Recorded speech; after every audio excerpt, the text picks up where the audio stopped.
আসসালামু আলাইকুম। সবাইকে স্বাগত জানাচ্ছি আমার দেশ লিড নিউজে। সঙ্গে আছি আমি তামান্না মিনহাজ। আমাদের আজকের লিড নিউজের শিরোনাম, ডক্টর ইউনূস কঠোর অবস্থানে। নিউজটি লিখেছেন ইমরান এস হোসেন। চলুন দর্শক জেনে নেওয়া যাক লিড নিউজটির বিস্তারিত। নোবেল জয়ী ডক্টর মোহাম্মদ ইউনূস ও তার নেতৃত্বাধীন অন্তর্বর্তী সরকার এখন কঠোর অবস্থানে। গতকাল শনিবার গণমাধ্যমে পাঠানো উপদেষ্টা পরিষদের বিবৃতিতে স্পষ্ট জানিয়ে দেওয়া হয়, যদি পরাজিত শক্তির ইন্ধনে এবং বিদেশি ষড়যন্ত্রের অংশ হিসেবে সরকারের উপর আরোপিত দায়িত্ব পালনকে অসম্ভব করে তোলা হয়, তবে সরকার সকল কারণ জনগণকে জানিয়ে প্রয়োজনীয় সিদ্ধান্ত নেবে। অধ্যাপক ইউনূসের পদত্যাগ নিয়ে দুদিন ধরে যে জল্পনা কল্পনা চলছিল সেটি নাকচ করে দিয়েছেন পরিকল্পনা উপদেষ্টা ডক্টর ওয়াহিদুদ্দিন মাহমুদ। তিনি বলেন, ডক্টর ইউনূস পদত্যাগ করছেন না, তিনি আমাদের সঙ্গেই থাকছেন।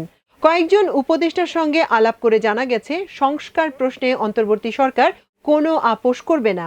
প্রধান উপদেষ্টার ঘোষিত সময়ের মধ্যেই নির্বাচন হবে। ফ্যাসিবাদের বিচার অবশ্যই করা হবে।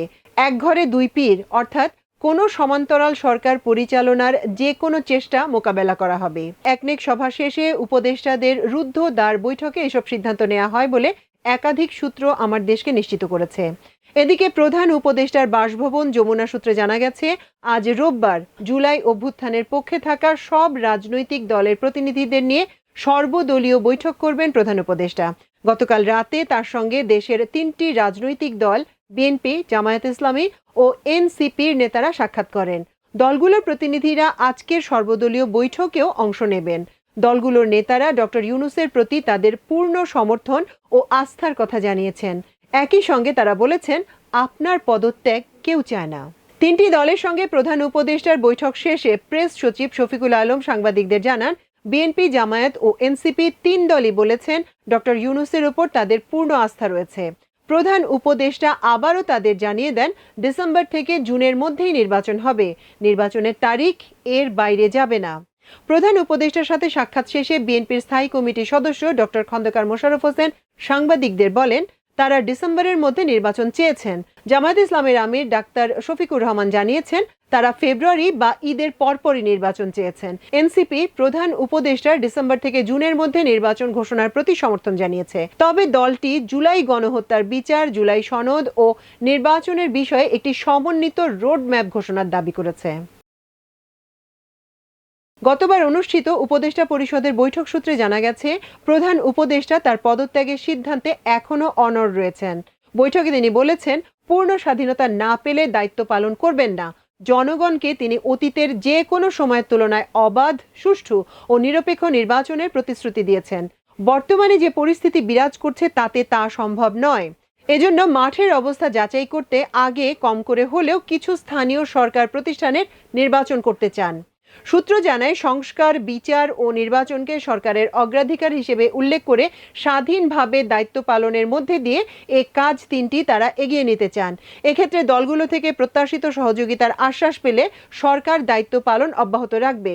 অন্যথায় সার্বিক বিষয় জনগণের সম্মুখে বিস্তারিত তুলে ধরে পদত্যাগ করবেন। প্রধান উপদেষ্টার সঙ্গে বৈঠকে বিএনপি ডিসেম্বরের মধ্যে নির্বাচনের দাবি পুনর্ব্যক্ত করেছে। সাংবাদিকদের ব্রিফিংয়ে দলটি বলেছে, কোনো ওসিলায় নির্বাচন বিলম্ব হলে আবারও স্বৈরাচার ফিরে আসার ক্ষেত্র তৈরি হবে। সরকার চাইলে ডিসেম্বরের আগেও ভোট হতে পারে বলে তারা মনে করেন। নির্বাচনের ঘোষণা এলে দেশে শান্তি শৃঙ্খলা ফিরে আসবে বলেও উল্লেখ করেছে দলটি। গতকাল রাতে প্রধান উপদেষ্টার সাথে বিএনপির 4 সদস্যের প্রতিনিধি দল সাক্ষাৎ করেন। সাক্ষাৎ শেষে প্রতিনিধি দলের প্রধান ও দলটির স্থায়ী কমিটির সদস্য খন্দকার মোশাররফ হোসেন সাংবাদিকদের বলেন, তারা প্রধান উপদেষ্টার আমন্ত্রণে বিএনপির পক্ষে 4 জন সাক্ষাৎ করতে এসেছিলেন। তবে আলোচনার বিষয়বস্তু আগে জানানো হয়নি। বর্তমান রাজনৈতিক প্রেক্ষাপটে যা আন্দাজ করতে পেরেছি তার উপর ভিত্তি করে একটি লিখিত বক্তব্য নিয়ে এসেছি। সেই লিখিত বক্তব্যটি প্রধান উপদেষ্টার সমীপে পেশ করেছি, তার ভিত্তিতে আলাপ করেছি। তিনি বলেন, বাংলাদেশের গণতন্ত্র উত্তরণের লক্ষ্যে বিএনপি প্রথম থেকেই একটি সুস্পষ্ট জাতীয় নির্বাচনী রোডম্যাপ দাবি করে আসছে। সুষ্ঠু, নিরপেক্ষ ও অবাধ নির্বাচনের উদ্দেশ্যে সরকারের নিরপেক্ষতা বজায় রাখার স্বার্থে বিতর্কিত উপদেষ্টাদের বাদ দিয়ে উপদেষ্টা পরিষদ পুনর্গঠনের জন্য আমরা দাবি জানিয়েছি।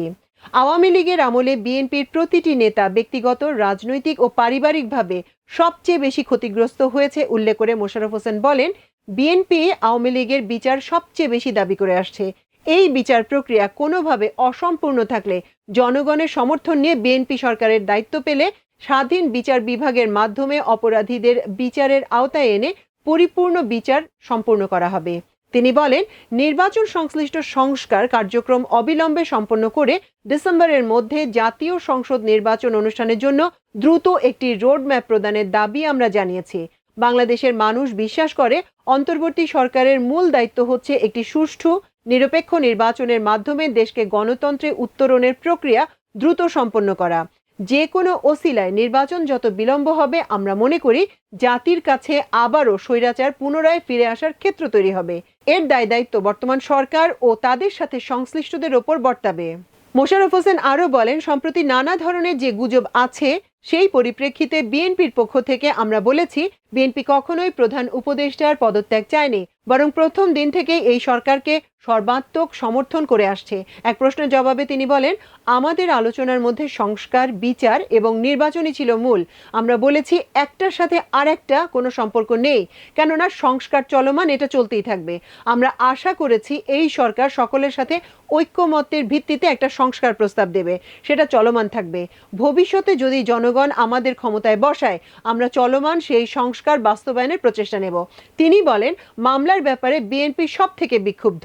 আমরা সেই স্বৈরাচারী ফ্যাসিস্ট সরকারের কর্তা ব্যক্তিদের এবং যারা দায়ী তাদের বিচার চাই। অতএব আমরা বিচারের পক্ষে, তবে আমরা চাই স্বাধীন বিচার ব্যবস্থা এই বিচার সম্পন্ন করবে। এটা কোনো দিন তারিখ ঠিক করে সম্ভব না। আমরা বলেছি যেগুলো সম্পন্ন না হলে বিএনপি ক্ষমতায় গেলে বিচারের আওতায় এনে তার বিচার সম্পন্ন করা হবে। আপনারা রোডম্যাপের ব্যাপারে কোনো আশ্বাস পেয়েছেন কিনা এমন প্রশ্নের জবাবে বিএনপির স্থায়ী কমিটির সদস্য সালাউদ্দিন আহমেদ বলেন, স্পেসিফিক এরকম কোনো কথা এ ব্যাপারে হয়নি। উনি স্পেসিফিক জানাননি। আমরা আমাদের দাবি জানিয়েছি, হয়তো বা উনারা উনাদের প্রেসের মাধ্যমে জানাবেন। এখনো প্রতিক্রিয়া জানানোর সময় হয়নি। দেখি উনার প্রেস সেকশন কি জানায়, তারপর আমরা প্রতিক্রিয়া দেব।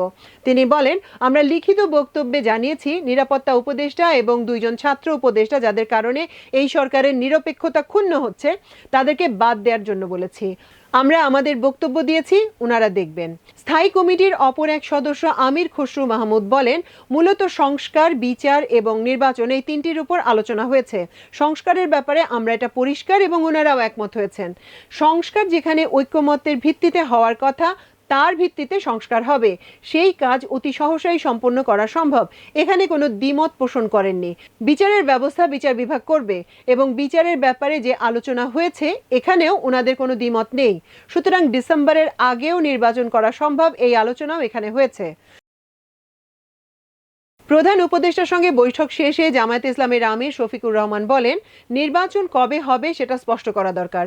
ঘোষিত সময়সীমার মধ্যে জনগণের বড় ধরনের ভোগান্তি ছাড়া একটি স্বস্তিজনক সময়ে নির্বাচন হতে পারে। জামায়াতের আমির বলেন, সময়টি কখন সেটির একটি রোড ম্যাপ দরকার, পাশাপাশি সংস্কারেরও রোড ম্যাপ প্রয়োজন। নির্বাচনের আগে সংস্কার ও বিচার দৃশ্যমান হতে হবে।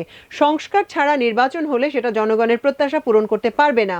আবার সব সংস্কার এই সরকার করতে পারবে না। মাত্র 5টি সংস্কারে সরকার হাত দিয়েছে, সেগুলো সন্তোষজনকভাবে নিষ্পত্তি হওয়া উচিত।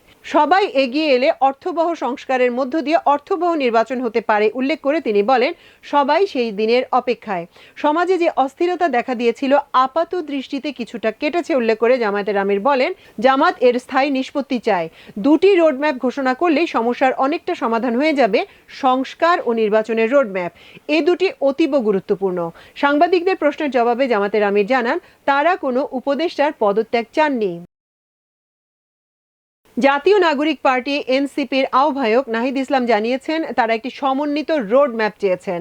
প্রধান উপদেষ্টার সাথে বৈঠকের পর দলটির আহ্বায়ক নাহিদ বলেন, আমরা জুলাই গণহত্যার বিচার, সংস্কার বা জুলাই সনদ এবং আমরা যে গণপরিষদ ও আইনসভা নির্বাচন চাচ্ছি তার বিষয়ে সমন্বিত একটি রোড ম্যাপ চেয়েছি। তিনি বলেন, গণ অভ্যুত্থানের যে প্রতিশ্রুতি, সংস্কার এবং বিচার তা এর মাধ্যমে বাস্তবায়ন হওয়া সম্ভব। বিচার যেটা ডিসেম্বর থেকে জুনের মধ্যে হওয়ার কথা সেটাও একটি সুনির্দিষ্ট রোড ম্যাপ যেন ঘোষণা হয়। জুলাই মাসের মধ্যে জুলাই সনদ আসবে এমন আশ্বাস তাদের দেয়া হয়েছে বলে তিনি দাবি করেন। নাহিদ ইসলাম বলেন, শেখ হাসিনার আমলে অনুষ্ঠিত সব জাতীয় জাতীয় ও স্থানীয় সরকার নির্বাচন আনুষ্ঠানিকভাবে অবৈধ ঘোষণা করার দাবি করেছি, কারণ সে সময় শেখ হাসিনা একটি ফ্যাসিবাদী শাসন ব্যবস্থায় নির্বাচন করেছিল এবং মানুষের ভোটাধিকার হরণ করেছিল। তখন রাতের ভোট হয়েছে, ডামি নির্বাচন হয়েছে, ফলে সেই নির্বাচন নিয়ে প্রশ্ন রয়েছে। সেই সময়কার বিরোধী রাজনৈতিক দলগুলো বিভিন্ন সময় প্রত্যাখ্যান করেছে। ফলে আমরা মনে করি সেই নির্বাচনগুলোতে আবার আদালতে নিয়ে গিয়ে একটা পরিস্থিতি তৈরি করা হচ্ছে। সেই বিশৃঙ্খলা এড়াতে পূর্বের সেই নির্বাচনগুলোকে আইনগতভাবে অবৈধ ঘোষণা যাতে করা হয়। এনসিপি নির্বাচন কমিশন বাতিল করে কমিশন পুনর্গঠন করে দ্রুত স্থানীয় সরকার নির্বাচন আয়োজন করার দাবি জানিয়েছে।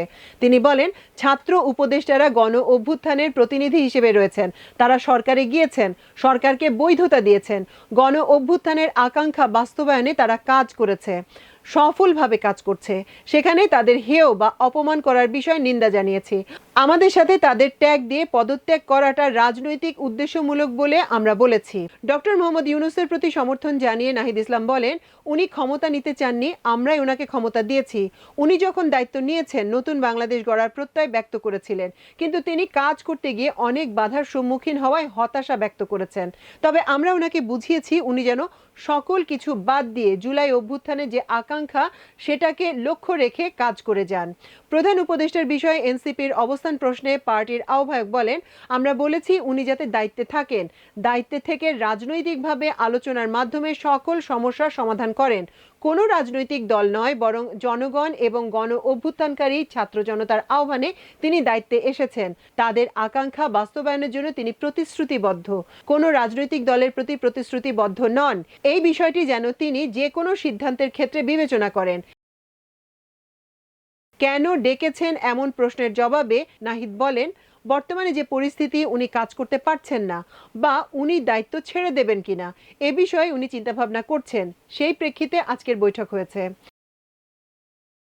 প্রধান উপদেষ্টার সাথে বৈঠকে তিন দলই দলীয় অবস্থান তুলে ধরেন বলে জানিয়েছেন প্রেস সচিব শফিকুল আলম। তিনি বলেন, দলগুলো প্রধান উপদেষ্টাকে আকুণ্ঠ সমর্থন দিয়েছেন। তারা বলেছেন তার নেতৃত্বের আস্থা রয়েছে। প্রত্যেকটা পার্টি তাদের স্ব অবস্থান বলেছেন। তারা মাননীয় চিফ অ্যাডভাইজারকে অকুণ্ঠ সমর্থন জানিয়েছেন। তারা বলেছেন তার নেতৃত্বে তাদের আস্থা আছে এবং তারা বলেছেন যে কেউ কেউ বলেছেন যে তারা বেশ কিছু রিপোর্ট করেছেন যে উনি পদত্যাগের বিষয়টা উনি ভাবছেন। তো সে বিষয়ে তারা বলেছেন যে পুরো বাংলাদেশ, পুরো আমরা সবাই নির্বাচনের বিষয়ে বিএনপি ডিসেম্বরের মধ্যে ইলেকশন চেয়েছেন। জামাত বলেছেন যে তারা ইলেকশন চেয়েছেন, তারা মনে করেন যে রিফর্ম প্রক্রিয়া ডিসেম্বরের মধ্যে লেগে যাবে রিফর্ম প্রক্রিয়া শেষ করতে। তো জামাত প্রফেসর ইউনূস যেটা বলেছেন, প্রফেসর ইউনূস আজকে তার মিটিং এ তিনটা পার্টিকে বলেছেন যে ইলেকশন ডিসেম্বর থেকে জুনের মধ্যে হবে। তো জামাত তার এই টাইমলাইনকে সমর্থন জানিয়েছেন এবং বলেছেন যে এটা তাদের সমর্থন আছে। এনসিপিও একই, তার ইলেকশন কমিশনের বিষয়ে এনসিপি এবং জামাত বলেছেন যে তারা মনে করে না যে এখন যে এই অবস্থায় আছে তাতে লেভেল প্লেইং ফিল্ড, একটা ফ্রি অ্যান্ড ফেয়ার ইলেকশনের জন্য যে পরিবেশ দরকার সেই পরিবেশটা নাই এবং এটা কোনো লেভেল প্লেইং ফিল্ড নাই। তারা জোর দিয়েছেন যাতে এই ইলেকশন কমিশনের সংস্কারের মাধ্যমে এটাই লেভেল প্লেইং ফিল্ড এনশিওর করা হয়। আর সংস্কারের বিষয়ে প্রফেসর আলিস রিয়াজ বলেছেন যে সংস্কার প্রক্রিয়া 20 জুলাইয়ের মধ্যে শেষ করে জুলাই চার্টারটা গৃহীত হবে। দর্শক, আমাদের লিড নিউজের আয়োজন আজ এ পর্যন্তই ছিল। কাল আবার আরেকটি লিড নিউজ নিয়ে একই সময় একই চ্যানেলে আপনাদের সামনে হাজির হব। সে পর্যন্ত আল্লাহ আপনাদের সবাইকে ভালো রাখুন, সুস্থ রাখুন এবং দেখুন, শুনুন, পড়ুন, শেয়ার করুন, সাবস্ক্রাইব করুন আমার দেশের ইউটিউব চ্যানেল এবং ফেসবুক পেজ। এতক্ষণ সঙ্গে থাকার জন্য অশেষ কৃতজ্ঞতা। আল্লাহ হাফেজ।